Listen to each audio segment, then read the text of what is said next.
चलिए शुरू करते हैं हमारी आज की कहानी। मेरा नाम रवि है। मैं दिल्ली शहर का रहने वाला हूँ। मेरे पापा का बहुत बड़ा बिजनेस था जो अब उनके मरने के बाद मैं संभाला हुआ हूँ।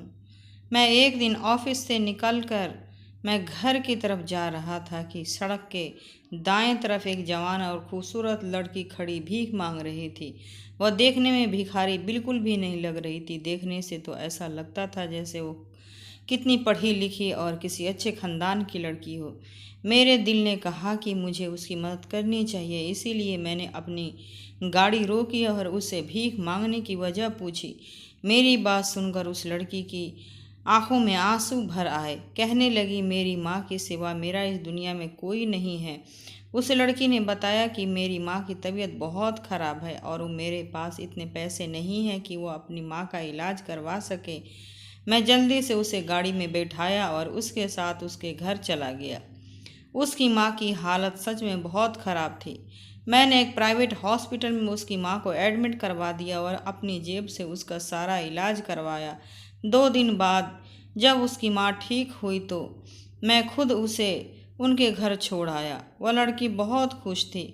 वह बार बार मेरा धन्यवाद करती रही थी। उसने अपना नाम दिव्या बताया था। दिव्या की अपनी माँ के अलावा इस दुनिया में कोई नहीं था। दिव्या की मासूमियत मुझे बहुत पसंद आई थी। उसे देखकर मेरे दिल को कुछ कुछ होने लगा था। 2-4 मुलाकातों में ही मुझे उससे मोहब्बत हो गई थी, इसीलिए मैंने उसे अपने ही ऑफिस में जॉब दे दिया। दिन ब दिन मेरी बेकरारी दिव्या के लिए बढ़ती ही जा रही थी। उसका धीरे से बात करना और अपनी बड़ी बड़ी पलकें उठाकर मेरी तरफ देखना मेरे दिल को घायल कर देती थी। और फिर 1 महीने बाद ही मैंने उससे कहा कि मैं तुमसे शादी करना चाहता हूँ। मेरी बात पर वो हैरान हो गई थी, लेकिन अगले ही पल में वो खुश भी हो गई थी।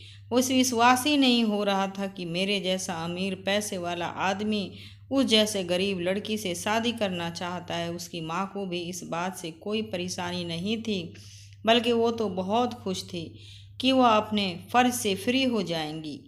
मेरे माँ बाप तो इस दुनिया में थे नहीं।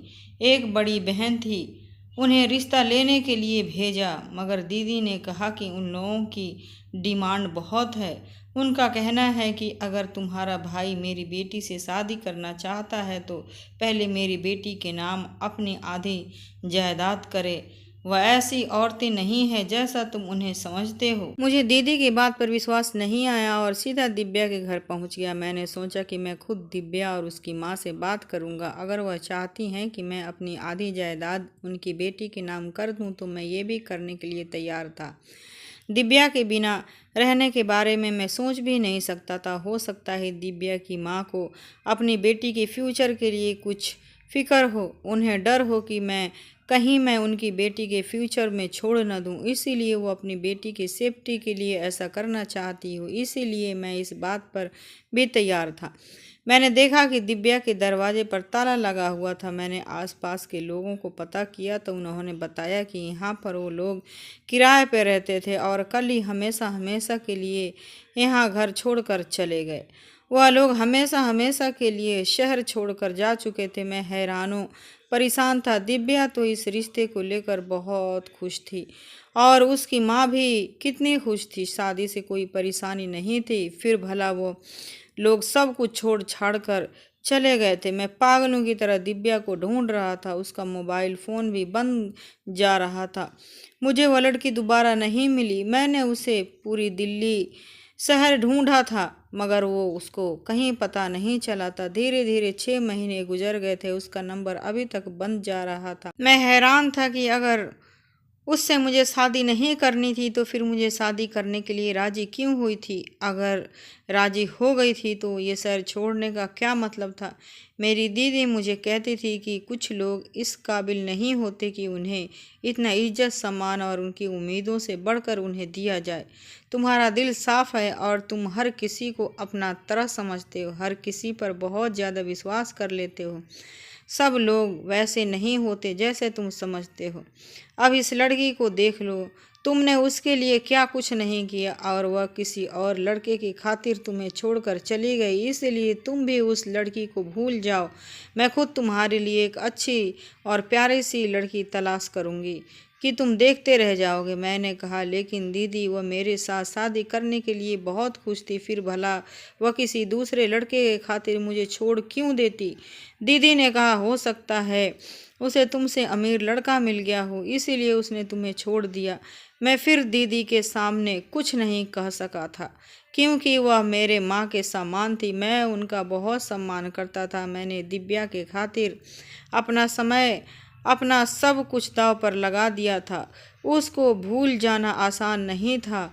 उसने मेरा दिल तोड़ दिया था, मुझे धोखा दिया था। लड़कियां तो मेरे पीछे दीवानी थी, मुझे खुद शादी के लिए प्रपोज करती थी, लेकिन मैं अपने पत्नी के रूप में एक सिंपल सी लड़की चाहता था जो मुझे सच्ची मोहब्बत दे सके। और वह सिंपल सी लड़की और सच्ची मोहब्बत देने वाली लड़की मुझे दिव्या नज़र आई थी, और इसीलिए मैं उस पर दिल हार बैठा था। मैंने दिव्या को तलाश करने में ज़मीन आसमान यहाँ से वहाँ कर दिए, पर न जाने वह दुनिया के किस कोने में छुप गई थी। समय गुजरता रहा और 2 साल गुजर गए। जब दीदी ने एक दिन कह दिया कि अब तुम्हारी शादी करके रहूँगी, आखिर कब तक जाने वाले का ख्याल दुख मनाते रहोगे। जिन्हें साथ निभाना हो वो बीच रास्ते में छोड़कर नहीं जाया करते, और तुम्हारे जीजू सिर्फ तुम्हारी वजह से इस घर में रहते हैं। अब शादी कर लो ताकि मैं भी अपने घर जा सकूं। आखिर कब तक यहाँ पड़ी रहूँगी। मेरी दीदी और उनके पति इसी घर में रहते थे। वह मेरी सौतेली बहन थी, पर फिर भी मेरे बहुत ख्याल रखती थी। उन्होंने ज़िंदगी के हर मोड़ पर मेरा साथ दिया था। मेरे पापा ने 2 शादियाँ की थी, एक शादी अपने घर वालों के मर्जी से और दूसरी शादी खुद अपनी पसंद की थी। पापा की पहली पत्नी से एक बेटी थी जो मेरी दीदी है, और वह मुझसे 8 साल बड़ी है, और मैं दूसरी पत्नी से था जिसे पापा ने पसंद की शादी की थी। और जिस दिन पापा मेरी माँ को अपने घर ले आए थे तब मैं 2 साल का था। पहले तो दादा ने पापा का बहुत विरोध किया था, मगर जब देखा कि मेरी माँ ने उन्हें इस घर का वारिस दिया है तो उन्होंने मेरी माँ को स्वीकार कर लिया था, और फिर मैं और मेरी माँ वहीं रहने लगे। जैसे जैसे मैं बड़ा होता गया मुझे अपने ख़ानदान वालों से प्यार मिलता गया। दादा दादी, पापा, बुआ सब मुझे बहुत प्यार करते थे, पर मेरी दीदी मुझसे बहुत ज़्यादा चिढ़ा करती थी। वह कहती थी कि तुम तो बहुत मनहूस हो, जब से आए हो मुझसे ज़्यादा सब तुम्हें प्यार करते हैं। तुम्हारे होते ही सब ने मुझे इग्नोर करना शुरू कर दिया है। दीदी मुझे बहुत मारा करती थी, तो मैं पापा से शिकायत लगा दिया करता था, और पापा कहते थे कि तुम दोनों भाई बहन हो, बस माँ अलग अलग है। तो क्या हुआ अगर तुम दोनों मेरी ही औलाद हो। अगर ऐसे लड़ते रहोगे तो क्या कहेंगे कि दोनों बच्चे कितने बदतमीज़ हैं।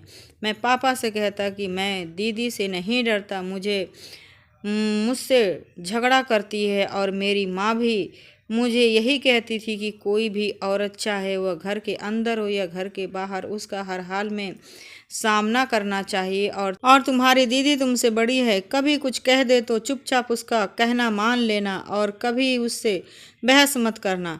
अच्छे बच्चों की यही निशानी होती है।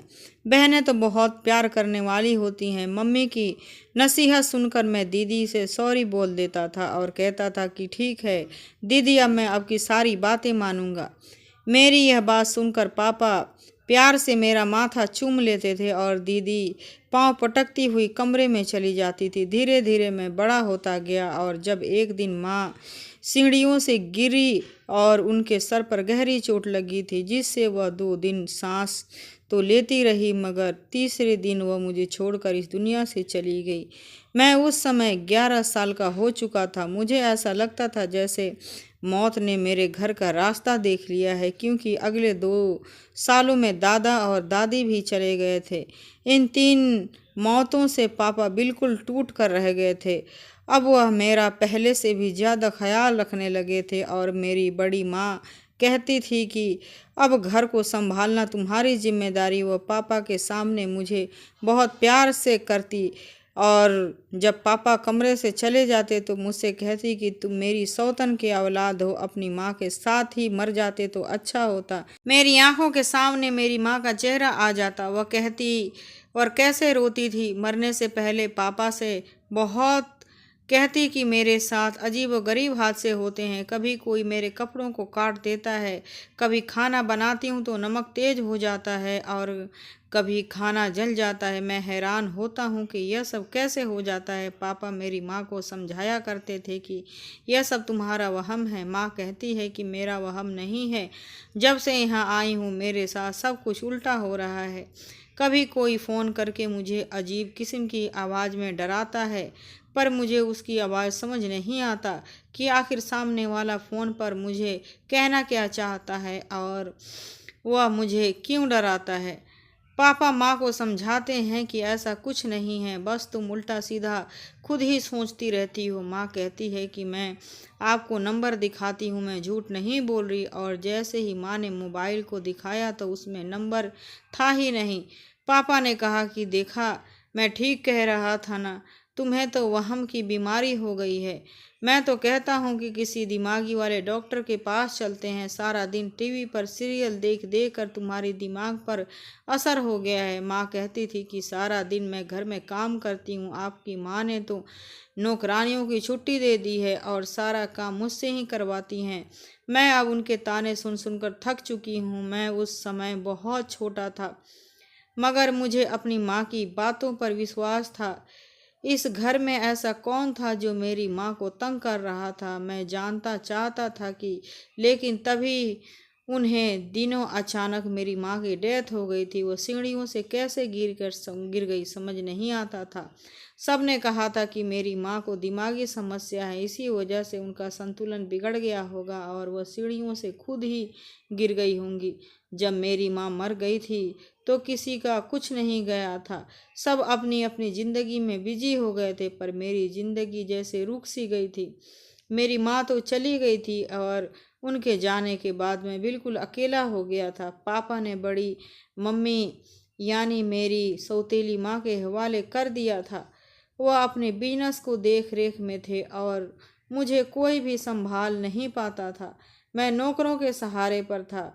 वह भी अपनी मर्जी करते थे, उनको भी कोई नहीं पूछता था कि रवि को खाना खिलाया कि नहीं, रवि को स्कूल भेजा या नहीं, उसे होमवर्क कराया या नहीं, किसी को कोई मतलब नहीं था। नौकर भी अपनी मनमानी करते, जब चाहते खाना देते, जब चाहते खाना ना देते। मैं भूखा उनके पीछे पीछे रोता हुआ फिरता। एक बच्चा जिसकी माँ नहीं थी उसका कोई भी नहीं होता था।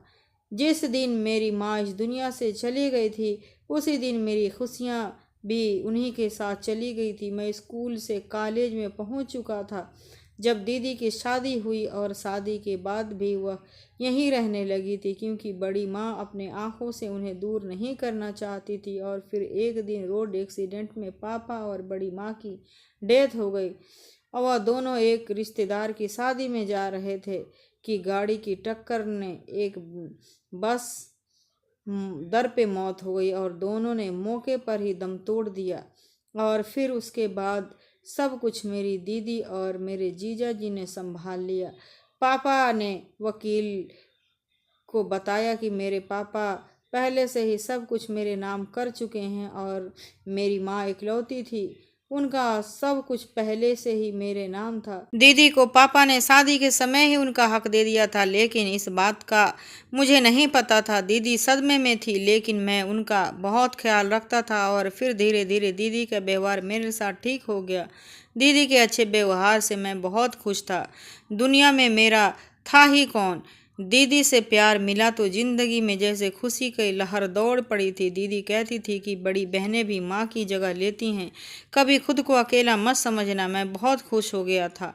अब मैं अपनी पढ़ाई भी अच्छे से जारी रख सकता था। एक दिन दीदी ने कहा कि जब तक तुम्हारी शादी नहीं हो जाती मैं और तुम्हारे जीजा यहीं रहेंगे। मैंने कहा दीदी आपको कभी भी कहीं जाने की ज़रूरत नहीं है, आप हमेशा यहीं रहें। तब दीदी ने कहा कि क्या पता कल को तुम्हारी पत्नी आ जाए, वह मुझे इस घर से सहन न करे तो फिर मैं कहाँ जाऊंगी। मेरे ससुराल वाले क्या बोलेंगे कि इतने साल जिस भाई के साथ रही उसी ने अब घर से निकाल दिया, तो तुम ऐसा करो कि घर मेरे नाम कर दो। मैंने कहा दीदी ये कौन सी बड़ी बात है, ये घर जितना मेरा है उतना ही आपका है, मैं ये घर आपके नामे कर दूंगा। मेरी बात सुनकर दीदी बहुत खुश हुई। समय गुजरता गया, मैं अपनी पढ़ाई पूरी की और फिर ऑफिस जाने लगा और फिर पापा की बिजनेस संभाल लिया और फिर दीदी ने मेरी पसंद से मेरी शादी एक लड़की से कर दी। शादी की रात जैसे ही मैं कमरे में पहुंचा, मेरी पत्नी की तबीयत खराब हो गई। मैं जल्दी से उसे लेकर अस्पताल पहुंचा, लेकिन वह मर चुकी थी। मेरे सास ससुर भी वहीं अस्पताल आ गए थे। उन्होंने पुलिस बुला ली और मुझ पर इल्ज़ाम लगा दिया कि मैंने ही उनकी बेटी को मारा है। मेरे सास ससुर ने मुझे एक थप्पड़ मारा और मुझे पुलिस पकड़ के ले गई। बड़ी मुश्किल से 3 महीने के बाद मेरे जीजा मुझे जेल से छुड़वाया। धीरे धीरे मैं इस हादसे को भूल गया था। हालांकि इस भूलने में मुझे काफ़ी समय लगा था और फिर ज़िंदगी धीरे धीरे रूटीन पर आ गई थी। और फिर मुझे दिव्या मिली। मुझे उससे मोहब्बत हो गई थी, मगर फिर अचानक से वो भी गायब हो गई। मैं उसकी मोहब्बत में दीवाना हो गया था। उसी दिन रात दीवानों की तरह ढूंढता, लेकिन वो मुझे कहीं नहीं मिली। दिव्या के जाने से मैं बिल्कुल टूट गया था। अब तो मुझे लगने लगा कि मैं सच में मनहूस हूँ, जो सबकी खुशियों को खा जाता हूँ। दीदी ने मुझे बहुत समझाया कि दिव्या को भूल जाओ, वो बहुत धोखेबाज और लालची लड़की थी। मैं तुम्हारे लिए दिव्या से भी अच्छी लड़की लेकर आऊँगी और तुम्हारी पत्नी बनाऊँगी। देखना, वो तुम्हें बहुत प्यार देगी और तुम्हारी ज़िंदगी स्वर्ग हो जाएगी। मैं भी धीरे धीरे दिव्या को भूलने की कोशिश करने लगा था। दीदी ने मेरा ऐसा बहुत साथ दिया था। उन्होंने मुझे बहुत संभाला था। धीरे धीरे ज़िंदगी रूटीन पर आने लगी थी और फिर दीदी की जिद पर मैंने दूसरी शादी की एक दोस्त की बेटी से कर ली। मगर हैरत की बात ये थी कि शादी की रात मेरी दूसरी पत्नी भी मर गई। मैं बहुत दुखी था क्योंकि वह दूसरी बार था। अब तो कोई भी लड़की मुझसे शादी करने के लिए राजी नहीं थी और मैंने भी दीदी से साफ साफ कह दिया कि मुझे शादी करनी ही नहीं है, बल्कि मैं यह देश छोड़कर यहाँ से जा रहा हूँ। दीदी ने रोना धोना शुरू कर दिया। कहने लगी कि तुम चले गए तो मेरा क्या होगा?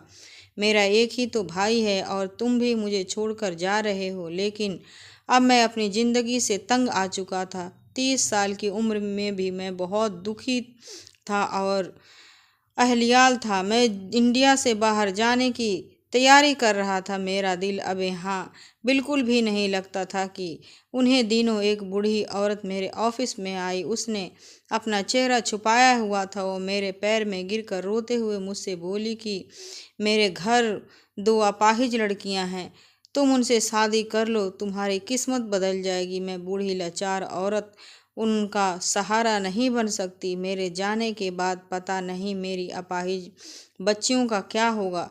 तो उनका सहारा बनोगे। भगवान तुम्हें इसका फल जरूर देगा। मुझे उस बूढ़ी औरत पर दया आ गई और मैंने बहुत सोचने के बाद हाँ कर दी और फिर उनसे शादी कर ली। शादी के बाद मैंने उन्हें एक दूसरे घर ले गया। वह दोनों बाहर ही सोफे पर बैठी थी। जब मैंने घूंघट उठाया तो मेरी जान निकल गई, क्योंकि वह तो मेरी दोनों पहले पत्नियां थीं। लेकिन उनके आधे चेहरे जले हुए थे और देखने में बहुत ही भयानक लग रहे थे। वह तो मर चुकी थी, लेकिन जिंदा कैसे हो गई थी? मैं हैरान हो गया। जब उस बूढ़ी औरत ने अपने चेहरे को मास्क उतारा तो मैं फटी के फटी रह गई। उसका चेहरा देखने लगा। वह तो मेरे घर में काम करने वाली नौकरानी थी, जिन्होंने माँ के जाने के बाद मुझे संभाला था। नौकरानी पापा के समय से हमारे घर में काम किया करती थी। मैं उन्हें मासी ही कहा करता था और फिर वो अचानक से कहीं चली गई थी। मैं हैरान था और अपनी पत्नियों को देखकर परेशान भी था। मैंने मासी से पूछा, ये सब क्या है और ये जिंदा कैसे हुई? तो ये मर चुकी थी। मासी ने मुझसे कहा कि बेटा, तुम्हारे साथ बहुत बड़ी साजिश हुई है। मैं तुम्हारे सारा सच बताती हूँ। मासी ने कहा कि जब तुम्हारे पापा तुम्हारी माँ को लेकर आए थे तो तुम्हारी सौतेली माँ ने उन्हें स्वीकार नहीं किया। वह उन्हें दिमागी तौर पर मरीज बनाने पर तुली हुई थी और फिर धीरे धीरे उसी दिमागी मरीज बना दिया। उस दिन अगर तुम्हारी माँ बच जाती तो सबको सच्चाई पता चल जाती। तुम्हारी माँ को एक ऐसी दवा दी जा रही थी जिससे वह अंदर ही अंदर ख़त्म हो रही थी और यह सब तुम्हारी सौतेली माँ कर रही थी और फिर तुम्हारी माँ की मौत हो गई। उसके बाद वह माँ बेटी तुम्हें ख़त्म करना चाहती थी। तुम्हारे खाने में कुछ न कुछ मिला कर देती थी, लेकिन मैं वह खाना बदल दिया करती थी। मैं यह सब बड़े साहब को बताना चाहती थी। मैं जब भी उनके पास जाती तो कोई न कोई उनके पास होता। और फिर तुम्हारी बड़ी माँ और पापा की डेथ हो गई थी और सब कुछ तुम्हारी दीदी ने संभाल लिया, जिस पर तुम्हें अंधा विश्वास है। पर यह ऐसी नहीं है जैसे तुम उसे समझते हो। उसने जानबूझकर इस घर में रहने का फैसला किया है ताकि तुमसे धीरे धीरे करके सब कुछ छीन सके। जब उसे पता चला कि सारी जायदाद तुम्हारे नाम पर है और उसे कुछ नहीं मिलने वाला है, तो उन दोनों पति पत्नी ने सोचा क्यों न तुम्हारी ज़िंदगी बर्बाद कर दी जाए ताकि तुम ही खुद सब उसके हवाले करके यह देश छोड़कर चले जाओ और कभी दोबारा शादी ना करो। जिस लड़की को तुम पसंद करते थे वह खुद नहीं भागी थी। जिस दिन तुम्हारी दीदी रिश्ता लेकर गई थी तो उसकी माँ तुम्हारी बहन ने बहुत बेइज्जत किया था और दिव्या को धमकाया कि अगर तुम यह शहर छोड़कर नहीं गए तो तुम्हारी माँ जिंदा नहीं बचेगी। दिव्या से ये भी कहा था कि शहर छोड़ने के बाद तुम रवि से किसी भी तरह का कोई कांटेक्ट नहीं रखोगी, नहीं तो यह तुम्हारे लिए बहुत ही बुरा होगा। और ज़बरदस्ती उन्हें यह शहर छोड़कर जाने के लिए कहा था। मैं भी उस दिन उसके साथ थी। मैंने घर आकर तुम्हारी बहन से कहा कि बेटी ऐसा मत करो, रवि दिव्या को बहुत प्यार करता है। और तब तुम्हारी बहन ने कहा कि बुढ़िया अपनी औकात में रह और इस घर के फैसले सिर्फ मैं ही कर सकती हूँ। रवि मेरे बाप के सारी जायदाद पर कब्जा कर लिया है। मैं गुलाम बनकर रह गई हूँ। इस जायदाद पर सिर्फ और सिर्फ मेरा हक है। अगर रवि और उसकी माँ मेरे पापा की ज़िंदगी में न आते तो यह सब कुछ की मेरा होता, लेकिन उसकी माँ मेरे बाप से शादी करके सब कुछ छीन लिया। लेकिन मैं अपना सब कुछ वापस लेकर रहूँगी।